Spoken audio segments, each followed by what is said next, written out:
Oh, I've heard 1,000 stories of what they think you're like, but I've heard the tender whisper of love in the dead of night. Tell me that you're pleased and that I'm never alone. You're a good, good Father. It's who you are. It's who you are. It's who you are. Loved by you. It's who I am. It's who I am. It's who I am. Oh, and I've seen many searching for answers far and wide, but I know we're all searching for answers. We provide just what we need before we say a word. You're a good, good Father. It's who you are.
home speaker device. Hey, Dad, what kind of pliers should I use on this?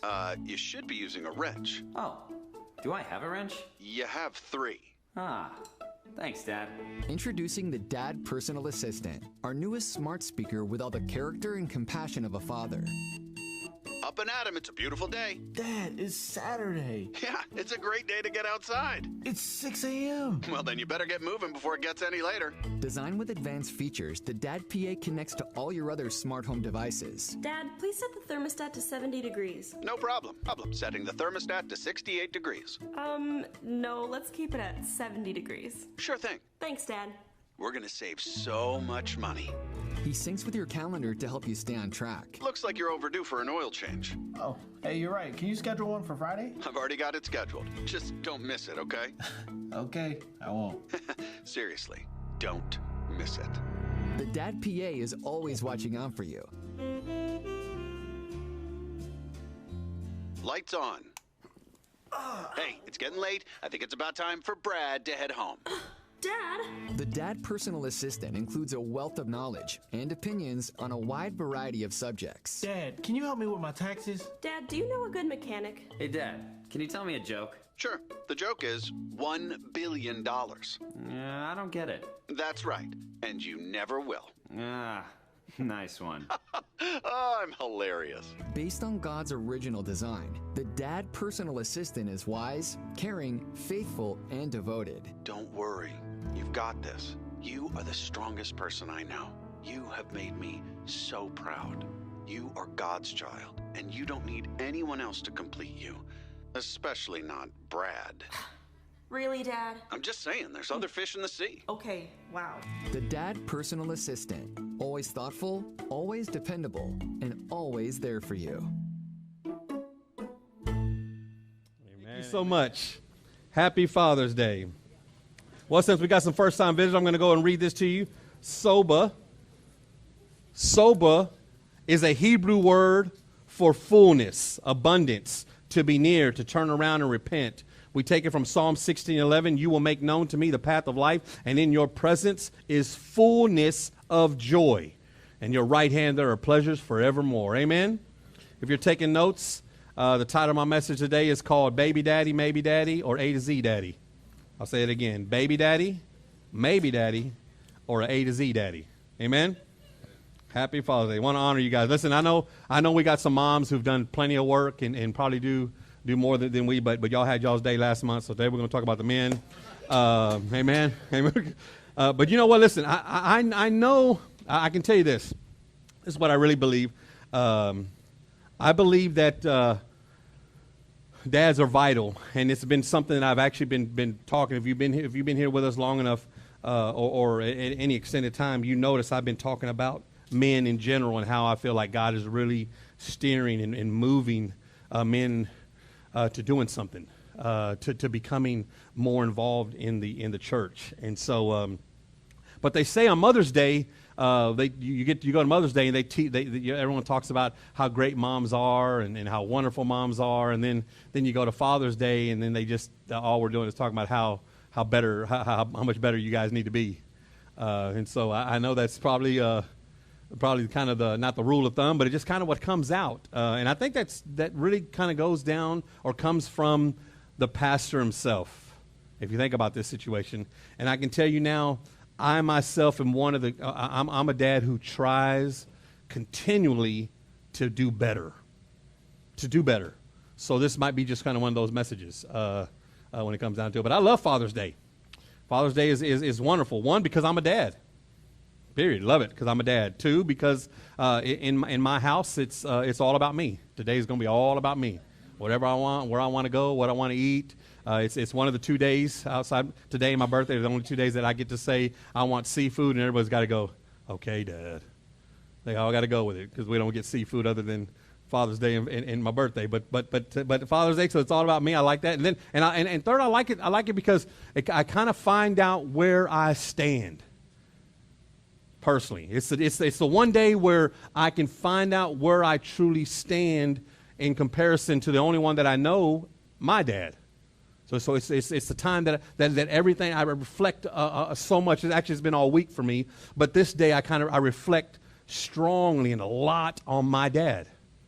And I am I'm a critic to the point where I look at myself in comparison to my dad all the time. Father's Day is just that day for me, but I like it because it's almost like a bar setter for me. Because my dad's still way up there, and I'm still, he's been gone for it'll be 15 years next week. He's still way up here. I'm still trying to gain myself, trying to get there. So it's a bar that I think I'm going to get there. I'm going to get there. So I do like that. Now I also know that on Father's Day we kind of get the we do kind of get the short end of the stick.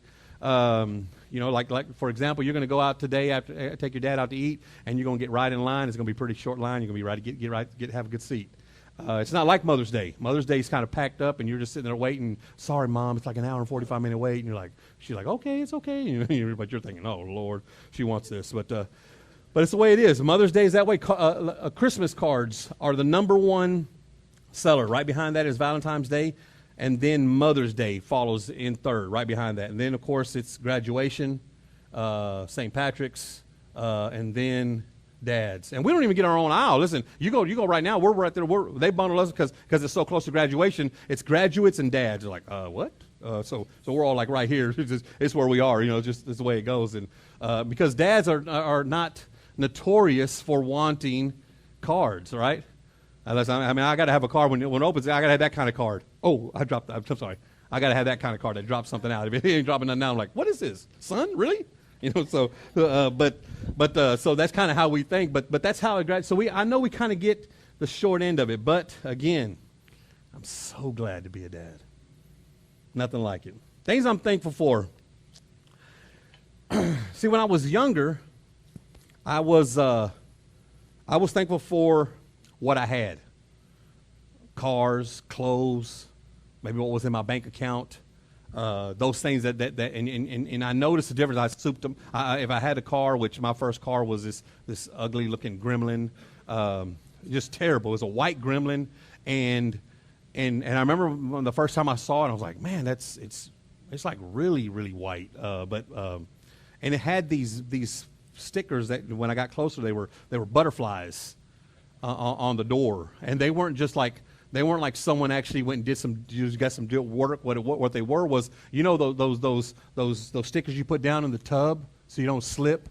That's what's on my door. I guess someone was dressing this up, It was like, okay, but when you're young, I'm gonna fix this up. I remember getting my big stereo speaker, putting it in the back, and that was the back seat was the speaker, and just So I was thankful for those things. Then I got a little older, and I began to thank God for the works that He's done in my life, the doors that He's opened, His favor that's on my life, the jobs that He's provided for me.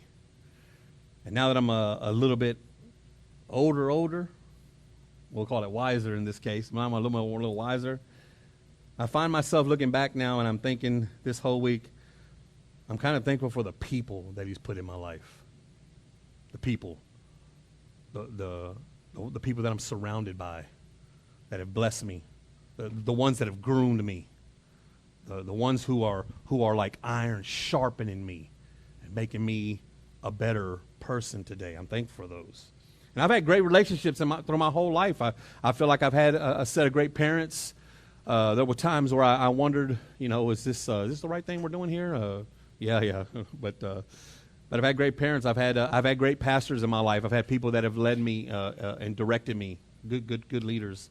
I've had great mentors that have come through. I have great family members, great examples, great leaders. But listen, in all these relationships that I've had, there is no greater relationship to me. And I hope you don't take any offense, but there's no greater relationship to me than that of being a dad. March 29th, 1990, the first one came in, Ashley. October 8th, 1996, Jared. May 1st, 1998, Elijah. November 25th, 2005, Dallas. And, of course, 2 years after that, November 28th, 2007, Kemper. And when I look at my life, I can say I've gotten many names. I've been called many different things. My wife calls me babe. My parents, in-laws, call me son. My siblings, boys that I run with, yo, bro. In the collectibles world, in the eBays and all that, I'm known as Vision 45. When I was hip-hopping and rapping and spitting on the mic, I was called Rock. There's only 5 people, listen, only 5 people in all the world. 7.8 billion people in this world, and only 5 of them get the right to call me Dad. The one name that I cherish the most, Dad. Dad. Dad, best thing in the whole world is being a dad. Also the hardest thing. And I think it's the hardest thing because inevitably, no matter where you are, them kids are going to break your heart.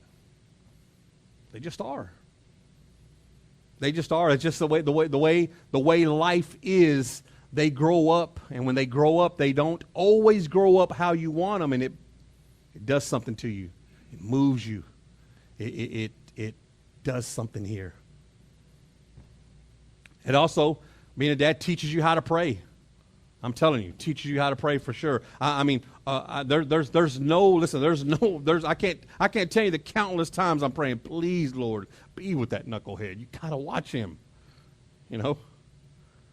Please protect them, especially when they were leaving, and they began to they were no longer coming home.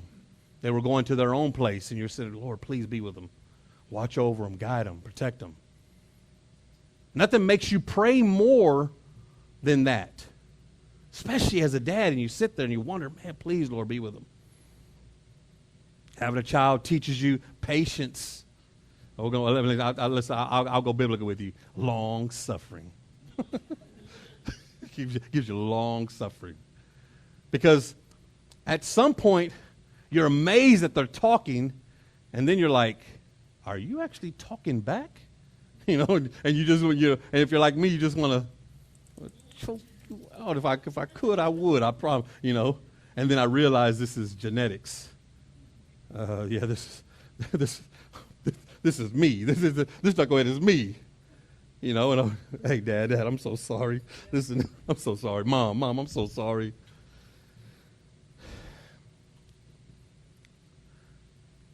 Fathering a child after they're born takes a whole different level of manhood. Just takes a whole different level. Now listen, fathering, that's easy and fun. But being a father, that's a whole nother ball game. That takes on a whole nother. Listen, you know what? It's easy. It's easier for us to be a father than it is to even go get a driver's license. You got to get a driver's license. You got to go through all kinds of stuff. It's easy to become a father, but actually fathering is difficult. I get that part. I know it's hard. You know why it's so hard? Because there's no formula for being a father.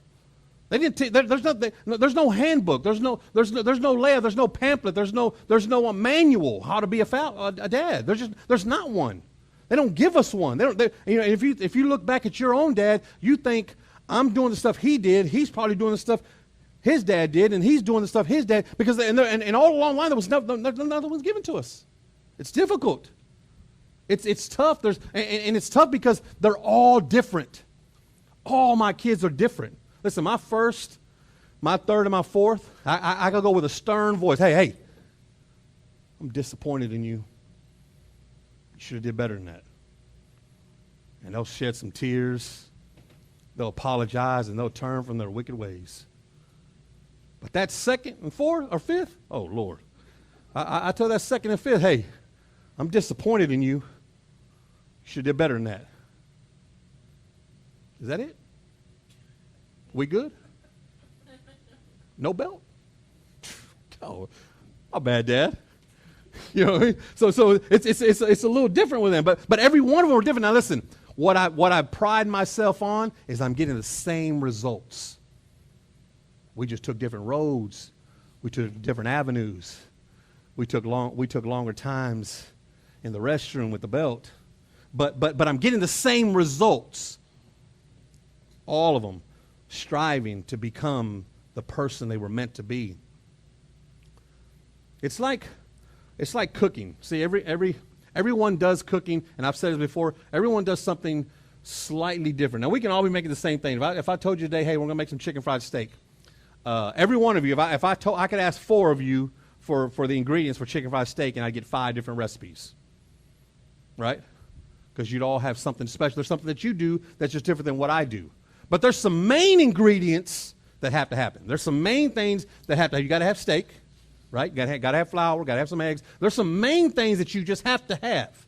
There's some other stuff that you might do, paprika, you might do a little bit of dried mustard. Some of you might do ranch powder, whatever, whatever's good for you that you do that's kind of different. But there's some main things that you have to have. So I want to look into the scriptures today, and we're going to find some of the main ingredients that we need to becoming better fathers, to becoming good fathers. Some main things that we do that you just can't change. You can't change these things. These things are set.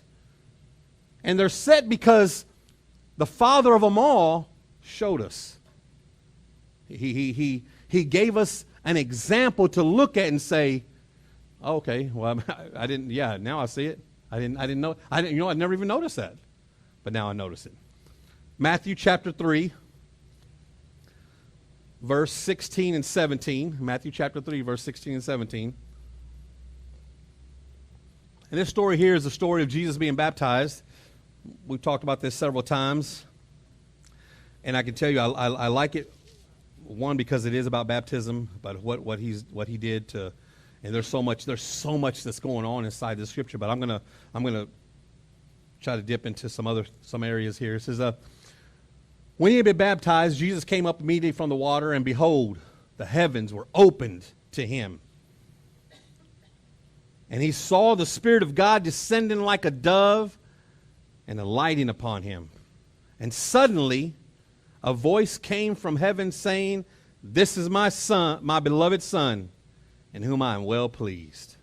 Amen? This is my beloved Son, in whom I'm well pleased.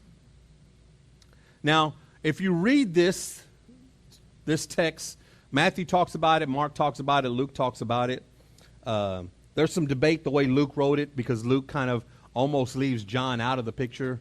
But we know from what we're reading here that this is what's happening here. And there's some things that when I read this here, there's some things that you that are not fully detailed. They're not laid out to us. We don't really know if Peter was there. We don't even know if Mary was there. We don't know we don't know if some of the other disciples were there. But one thing we can add, one thing we can know for sure, beyond a shadow of a doubt, because the scripture says that the heavens opened up and they heard a voice. We can know that God was there. That God was there. That the first time in Jesus' life, when he's making what is to be the doorway, the public declaration that he is about to step into his ministry, and he's about to be presented to the world, his dad shows up. His dad shows up. So the first thing that I want to say that is vital for a dad is a father shows up. That's the first thing. First ingredient, a father shows up. A father shows up. He's right there when it happens. He doesn't need to be told, hey, this is going on with your kid. He just shows up. A baby daddy comes to the Honor Parents Day. A father shows up at every game, even if the kid's only getting a couple plays. A maybe daddy sees a report card. A father knows the grade because he's already been doing homework with the kid for the last 6 weeks. A baby daddy comes to graduation. A father has been to every scholastic event this kid has ever did from the Head Start. Because something happens. Listen, I want to tell you this. Something special happens when a father shows up. It's just like this. How many you know for sure, you've might even said it. You wait till your dad gets home. Right? You wait till your dad gets home. All right, hey, right? How many of you even heard that? What? Okay, you wait till your dad gets home.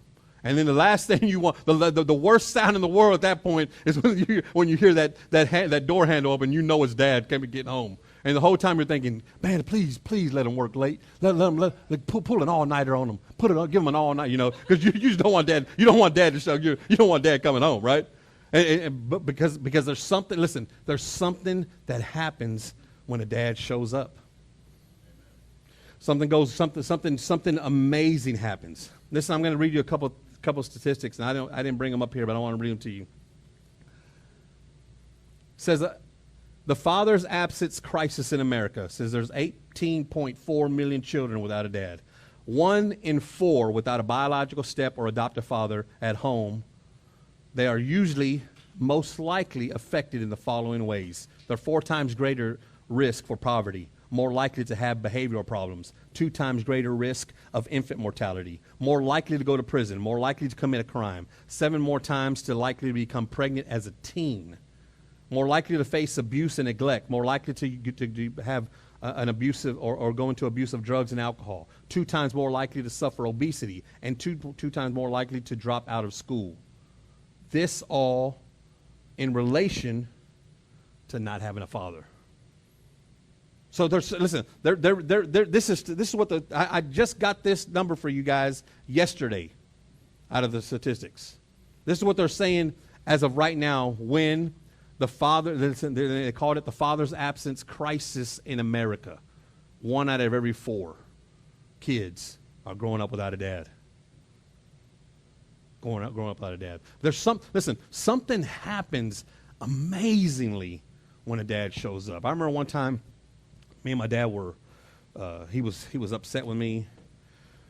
We were hanging siding on the side of the house, and I didn't hold it up the way I was supposed to be holding it up, and he got real upset. And my dad, this is before he gave his life to the Lord, and my dad was a bit of a cannon, and he'd say some things, and he'd let you know, and so he's going at it, and he's telling me some stuff, and I remember us making our way, and I stormed off and went to my room, and he's following me, and I knew he was gonna go at it, and I remember him saying, "Who do you think you are?" And he's going on, and I remember saying, "Well, you're not even my dad," because my dad, my biological dad, was not in the picture, and my dad, who I still call dad, who I believe is my dad, who raised me, is the gentleman I'm talking to now. I said, "Well, you're not even my dad," and I remember his face. And now, I've seen my dad do some stuff that was just unreal. Do stuff that I still to this day couldn't do. My dad was fearless. My dad put the word fear in fear. I mean, he was fearless.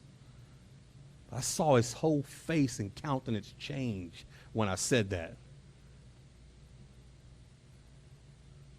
I'll never forget how I felt for 2 reasons. One, because he sat there and just looked at me, turned, and he walked out, and my mom came in right behind him. She must have been outside the door. She came in with a fly swatter and commenced to just go into town.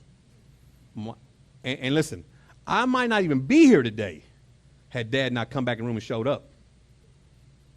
He grabbed my mom and she was going at it. And my mom was about this big, but she swing, and you couldn't get away. My mom had well, I'll call them claws, but they're these fingernails that were about this long, and they were real. My mom didn't put nothing fake on. She grew these jokers, and when she grabbed you, you were got. So she snatched my little arm, my little big old skinny arm. She held on to that thing, and she ended up cutting me. 3 of her nails dug into me and would hold him. When my dad finally pulled her off, I was bleeding from the underarm where she had got a hold, and she was holding. She was just going at it, and she wasn't hitting me with the side you hit the flies with. Okay, let's get it right. And she was going at it, boom, and he had to pull my mom off and. So you can't. What are you doing? He's all going. He's saying a few words in Spanish to her, and going on. And she's like, "He's not ever going to talk like that." And just a big old commotion. And I remember thinking, man, if Dad didn't come back in the room, I might not be here today. I might not have been. This might have been it for me. Something about a dad showing up when you need it the most. When a dad shows up, it makes a difference. The other thing that happens in this scripture here when he's talking, we notice, we see on the scene that Jesus is here, and then his dad shows up. And then the first thing that happens is this. He splits the sky, this dove comes down, and then we hear, "This is my beloved son. This is my beloved son." Second thing, a father speaks up. He speaks up. This is my boy. This is what he's telling him. Listen, from everything that's going on, I want you to know this is my son. And what's beautiful about this for me is this. God hadn't spoken for 400 years. He shut Malachi out and spoke to Malachi the prophet and told him what to say, and that was it. And then he shut it down and he didn't say nothing. We went through 400 years without anything being said. And listen, and when he was trying to tell Mary she was going to have Jesus, he sent an angel. He didn't say nothing. He delegated an angel to go. God has not spoken until right now at this point when he says, "This is my son." And he declares to the world and lets everybody know, "This is my son." And so we hear God's voice for the first time after 400 years. And when does he come? When does he show up? When does he decide to say something? When it's about his boy. When it's about his son. See, a father speaks up. Said, "This is my son. Don't get it twisted. This is my son." And he calls him the Son of God. And I said, they've been prophesied about it. The angel had told Mary, "You're going to have a son, and he's going to be the Son of God." All that was being said. But God, his infinite way, when Jesus is making his declaration, he splits the sky and says, "Hey," and he declares and lets everyone know, "This is my son. This is the Son of God." It's important. You know why? You know why it's so important to let your kids know and speak to them and let them know who they are? Because this is in chapter 3 now. This happens in chapter 3. You know what happens right in chapter 4? Huh? Listen, follow me. In chapter 3, he's told, "You're the Son of God. This is my son." In chapter 4, he's tempted. He's sent straight to the wilderness. And I believe right now, which I've already looked up to, the number one growing problem for teens and young people today, which was suicide for the longest, right now the number one problem is identity. They don't even know who they are anymore. They're lost with knowing who they really are. And God comes on the scene and says, "This is my son." You know why that's important? Because the very first thing the enemy, listen, the very first tactic, the very first lie, the very first trap, the very first temptation that the enemy told Jesus was, "If you are the Son of God." He's questioning his very identity. Who are you? If you are the Son of God. Don't think that's not coincidental. Hey, listen, in the way that life is going on right now today, where we got thousands of kids who don't even know who they are. They don't understand what's going on inside of them. They're lost and confused and they're mixed up, and everything inside of them is turning and twisting, is because we as dads have not said who you are. This is my son. This is my son. You know what he was doing? When he was telling Jesus, "You're my son," he was preparing him. Because he knew, listen, he knew you're fixing to go into a wilderness. And that joker right there is going to, first thing he's going to do is going to come after you and try to find out, and he's going to attack who you are. And if you don't know who you are, if I don't prepare you for who you are, you're going to lose. You're going to lose. But he prepares them. So when you tell them who they are, you prepare them to not be so easily moved into drugs. When you tell him how smart he is and how respectful he is to become, you're preparing him not to raise his hand to some woman. When you tell her how she's courageous and how amazingly she's made, you're preparing her to not let some knucklehead raise his hand to her. When you tell him he can do anything he puts his mind to, it prepares him to strive to the top when everything else is pushing at him. When you tell her she's beautiful, you're so beautiful. You're preparing her for that knucklehead who thinks some compliment's going to open up her legs. Because you told her, and you showed her, you're beautiful. You are beautiful. You're preparing them for what's about to happen. Because inevitably, they have to go to the wilderness. They have to. You've got to set them for, they've got to go. And when they go, if they've not been prepared here by us, what do we expect? When a father speaks up, it prepares them. It prepares them. This is best seen in one of the greatest gospel movies ever made, The Lion King. I know y'all look at me like, what? Lion King. Lion King's got a lot of gospel in it. I'm going to break it down to you with you. Listen, Lion King is about this young cub named Simba. Y'all remember Simba? You know, circle. You know, so he's holding that. Well, I'm not going. Okay, I won't do it. This Simba is told he's standing over this cliff, and he's standing with his dad Mufasa, and Mufasa looks at Simba and he says, "Everything the sky touches is yours. Everything the sky touches is yours." And one day, Simba, you're going to be king. You're going to be king. Now we know the story. Simba has an uncle named Scar. Come on, y'all help me preach. I had an uncle named Scar. And we know that Scar sets up a scenario that he kills or gets Mufasa killed, right? And then he scares Simba off, and he runs him, and he makes him leave, and then Simba gets out in the wilderness, and he meets up these two cats, Timon and Pumbaa, and they teach him Hakuna Matata. Come on, that's right. I know. I see. Come on, this guy right here. And so there's they give him this newfound life. Then he grows up.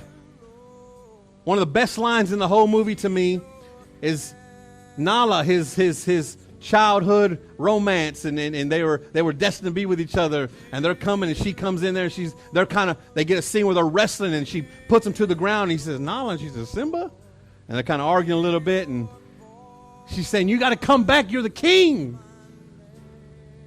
You got to come back to Pride Rock, you're the king." And he says, "Stop talking to me like that. You sound just like my dad." And then she says, "At least one of us are."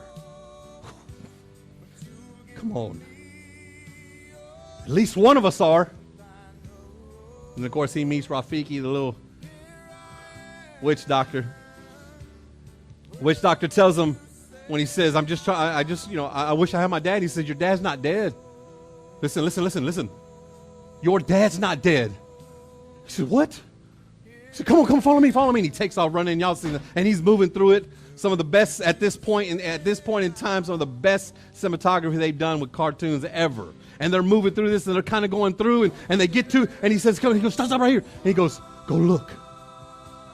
And he goes and he looks in this river, this pond, and he sees himself. He says, "That's me. What are you doing? That's me." He said, No. Look again. And when he looks, he sees his dad. Because inside of him, his dad was there. Because his dad sat there and told him, "Everything the sky touches is yours, son. And one day you're going to be king. And you're going to rule over everything." Me? Yes, you. Because he spoke to him. And he prepared him for the wilderness. When you tell your kids who they are, they will be prepared to fight the battle that they will fight. And win. And win.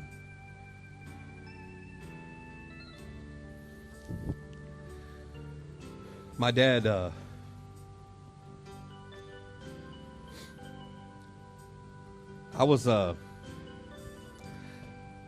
I was about 13 when I realized for the first time that my dad couldn't read. He couldn't read. He was when he was a kid, they went straight to work. That's what they did. They just worked. Period. So he went to first and second grade and got out of it. But he never really learned how to read, and so it blew my mind when I found out, because I saw my dad build a house from the ground up. There was nothing there, and just build. My dad could do anything. There was nothing. Listen, there was nothing. I can't think of one thing my dad could not do. Fastest man there was to me. My dad would always sit and box. He'd always throw his hands up, and he'd be moving with me. And before I could even blink, he was already touching. I'm like, what? You know, he was just fast. And I watched him when I handed him the paper that this is where we're going, and he's looking at that. He can't read. And I thought, what? And one night, I'm coming home. My dad's had already given his life to the Lord at this point, and he's sitting in this chair, and he's got this old lamp that's sitting right over him. And he's got the Bible open, and he's trying to read.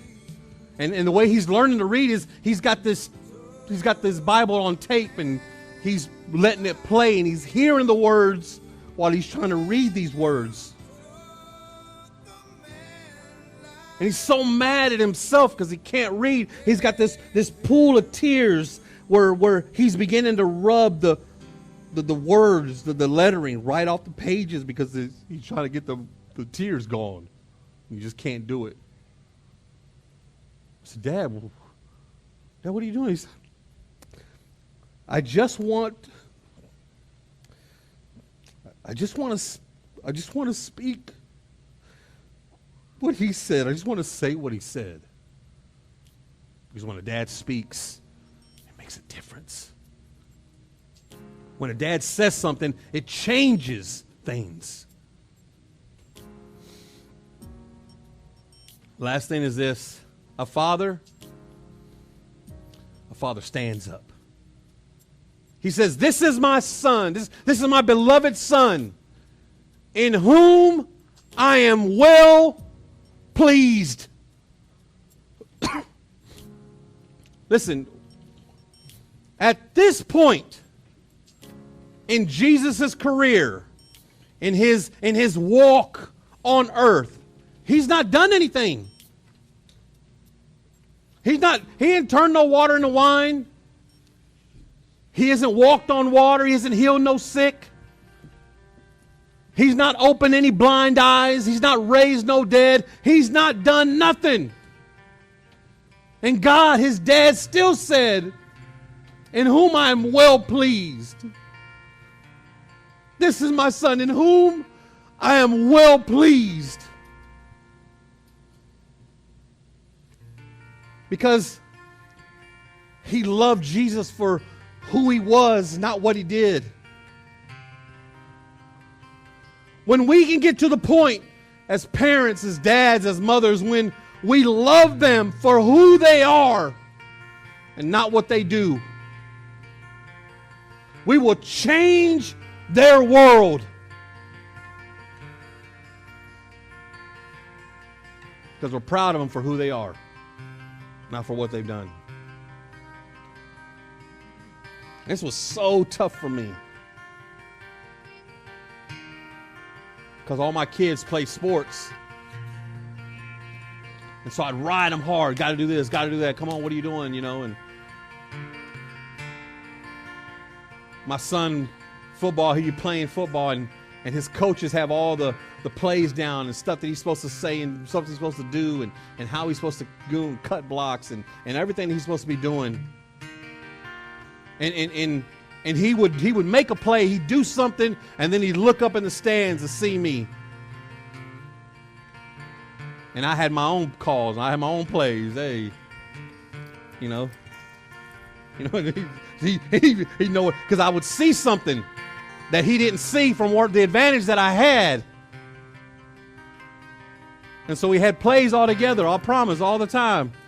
I would tell him something like that, and he would know the play, and then he'd go and do what I said to do.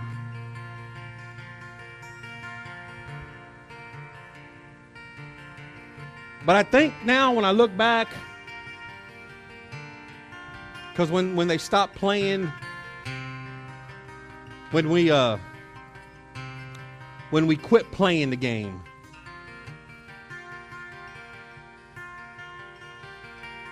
I wonder if they thought all of this love hinged on what you do. It's not.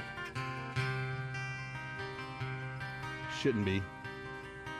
And I thought that way because my dad was not one who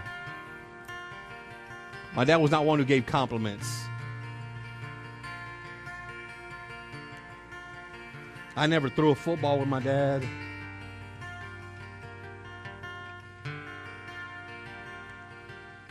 I would do things in school and he never showed. Then he came to the Lord and it's completely changed.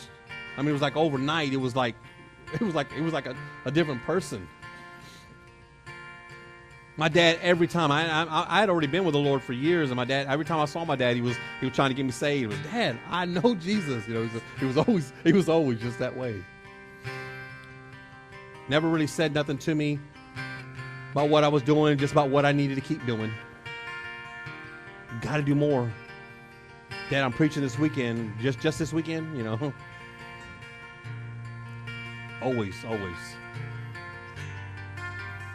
My dad had been gone for about 2 years, and I was at a festival downtown, and there was this guy that I knew. Man, John, how you been? He said, man, Joe, how you doing? And his dad had a little spot in Riverside that he would house kind of parts, materials, and my dad, being a carpenter, would always go to him because he'd get better deals. So he'd always go to this guy's house and pick up parts out, and I'd always go too. And John was a drummer, and his brother was a piano player. So we'd always goof around. I love music, so I'd always hang out and just. When I'm meeting John, I see John. I'm talking to him and said, "Man, how you doing, man? I'm doing good." He said, and he hadn't heard. He said, "How's your dad doing?" I said, "Oh, man, my dad's been gone for a couple years now."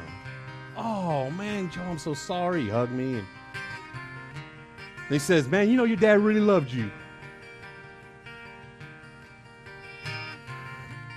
I said, yeah, you know, because when someone says that, you just kind of, you know, have to go with it. You know, you don't really, yeah. No, my man. Every time he came to get stuff, he'd always tell us, "Man, you ought to hear my son Joe. I'm listening to a cassette tape of his right now where he's preaching. You ought to hear him."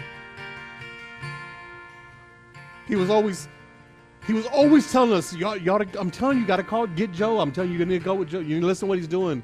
Do what he's doing. He was so proud of you. Of course, when he's telling me this is the first time I had ever heard it.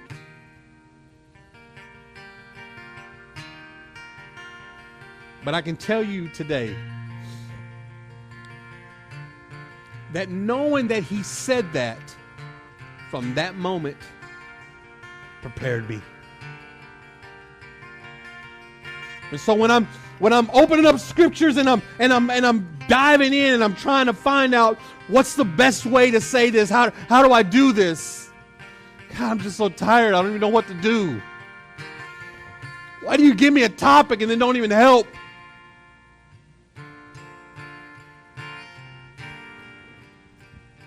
Right here, I can hear. Man, he was so proud of you. I'm listening to a cassette tape of him preach it right now. Man.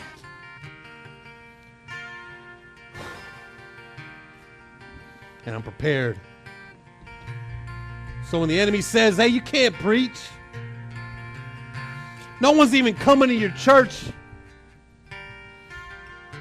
no one cares to hear what you have to say, this is my son in whom I am well pleased. This is my son in whom I am well pleased. Stand to your feet with me.